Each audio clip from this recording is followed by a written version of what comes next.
patience and not losing your cool when the inevitable resistance comes, because we all face resistance, and there's more rejection in this industry than there is acceptance. So you've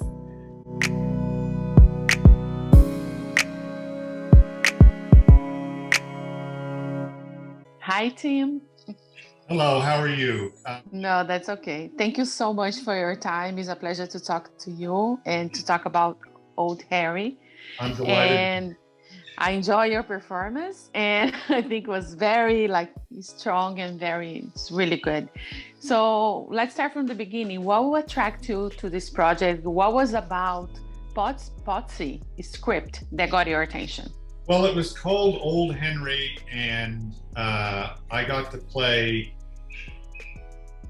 a character, the title role. So finally, I got to play an old man. No, actually, the what attracted me initially to the story was the relationship that the Henry character has with his son. I think ultimately this is a father and son story, and as the father of three boys, that really appealed to me. Yeah, it's really amazing movie, and it was on the official selection for the Venice Film Festival. How did you feel about that?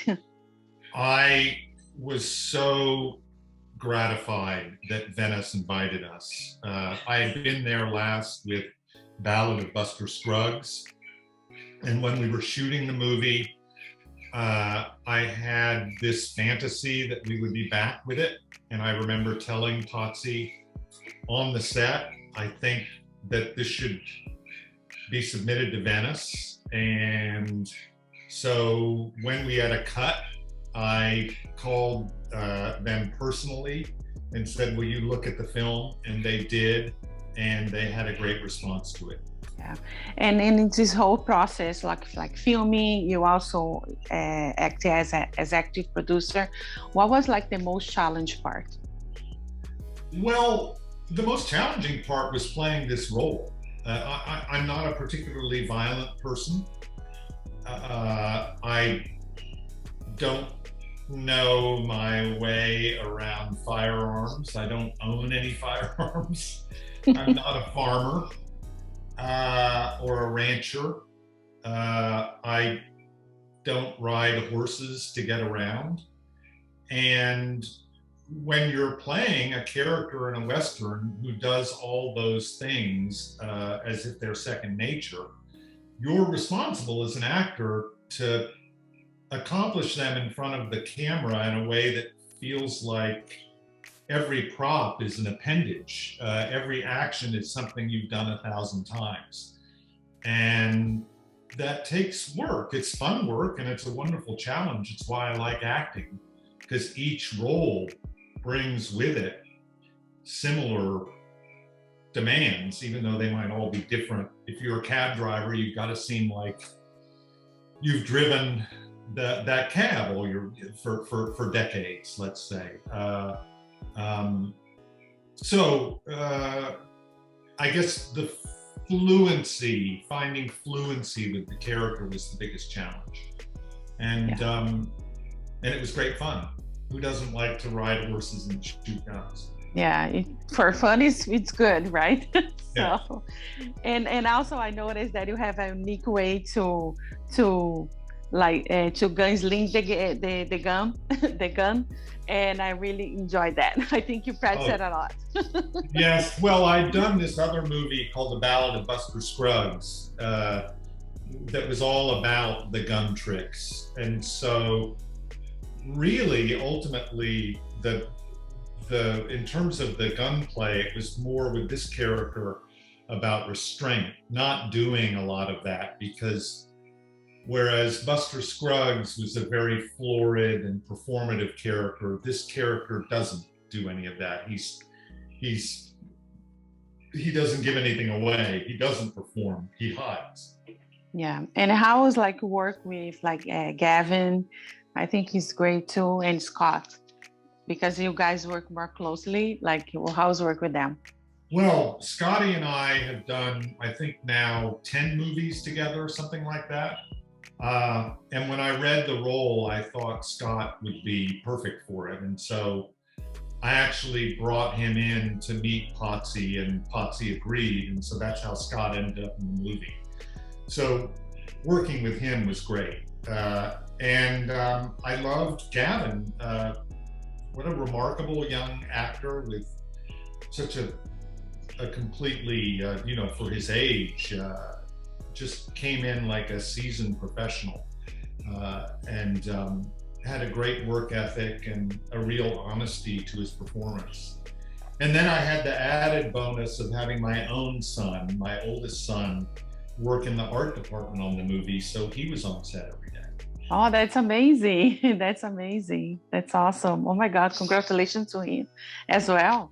So, Yes. and yes, it's fun. And also I noticed that you speak, of course, you speak a little bit of Spanish there. Do you speak Spanish or did you learn the lines just for the movie? Puedo hablar bastante bien. That's good. That's good. Also, there's one thing that I love about the movie as well is the twist towards the end. We're not gonna spoil to anyone because everybody needs to watch. But I love that because that brings the Western, the feeling. I don't know if you feel that way when you read the script, and I love that part too. Well, when I came on that moment in the script, I suddenly felt, in addition to being really excited for the added dimension of the role, there was also the dread of responsibility, because it just added a layer to what was going to be demanded of the role, that meant a different kind of seriousness of purpose, let's say, and a very exciting one. So I remember telling my wife about the added demand of this character, and she said, "Do you have that in you?" and that just, I wanted to prove to her that I did. Yeah, you did an amazing job. I love your performance, and I think it was great. All the physicality, and I think also mentally you so into the character that's why this is one of the highlights of the movie, which I love it a lot. Thank you so much for that. Also, I want to ask you, what do you have next? Your next project, if you can talk a little bit about anything.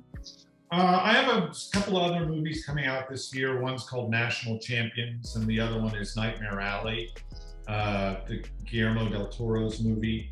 So I'm excited for their release in addition to Old Henry. And then in the next year, I have some pieces of my writing that'll be coming out, and some acting. Some roles. That was a role in a movie by Andrew Curry, with whom I did a film called Fido years ago. That movie is called Invisibles, about a grief-ridden man who slips into this alternate universe. It's a sort of Charlie Kaufman-esque philosophical meditation on grief. That I'm going to be doing with Lucy Liu, and that's probably next. Yeah, that's amazing. And do you have an advice for us to wrap it up? One advice to give to someone that want to pursue a career in this business? I think the best advice I can give people is to refuse to go away. Persevere. It's a very tough business.